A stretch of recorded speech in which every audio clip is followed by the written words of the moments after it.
Manchester United, who began the year in the bottom half of the table for the very first time in Premier League history, they're currently 6 points worse off than at the same stage of last season. It could have been a lot worse if not for the heroics of a certain Amad Diallo. It is Amad Diallo's world, and we are just living in it, honestly. Sharpe, did you foresee this impact Amad would have had this season? I mean, what do you like about him when you watch him? Well, I don't know whether I saw this sort of impact. From the moment he's come into the team, even under Erik ten Hag, I think he's never ever let the team down. He's always looked sharp, he's always looked bright, he's always been brave and been willing to go past people. He's very rarely give the ball away, and he's always looked a bit of a player to me. And I'm surprised that ten Hag didn't use more of him. Did I expect him to be the sort of star man of the season? Probably not, if I'm honest, but what he's doing at the moment has been nothing short of tremendous.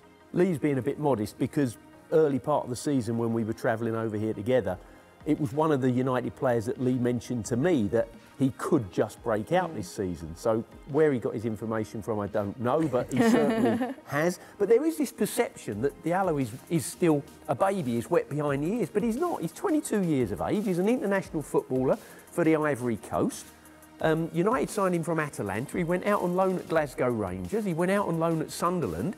You know, he's not a seasoned professional, but he's got a serious amount of experience. I think because of his stature, his size, he's quite small. People tend to think he's a youngster that's just broken into the team as a teenager.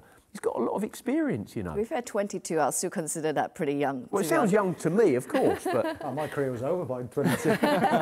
He's been involved in 16 goal involvements so far for United this season. He's got 6 goals in the last 8 appearances in all competitions. But just the way that he moves, Sharpe, does he remind you a bit of a young Marcus Rashford? I say back in the day, but it's not that long ago, to be fair. Yeah, I suppose a little bit, yeah. I think it's just the way he's prepared to go forward. You know, a lot of wide players these days we see they get the ball wide, and the first thought is not to give the ball away, and they pass it sideways or pass it backwards. Whereas his first thought is, I want to go forward, I want to create something, I want to beat someone. It's brave, and I want to influence the game. And as sort of up and down and topsy-turvy as Man United's season has been, he's been the one consistent that has kept going, kept driving, and he's created and scored goals. He's been unbelievable. Yeah, I think he's an exciting player. You know, as a neutral, I like to watch him, you know, because he's positive, because he's going to make something happen, because he'll create an opportunity, because he can score some goals as well. But the question is, where exactly does he fit in this particular system? Because he's not naturally a wing-back, he's not naturally a 10 of the 2 10s player as well. How do you get the best out of Amad Diallo in this system? Well, I think it's happening now, isn't it? So he's playing as one of those 2 10s. So he's behind Xerxes today, who's the out-and-out 9, was behind Højlund in midweek, who was the out-and-out 9. So it would appear to me that, you know, whether it be by chance, they seem to have found his best position.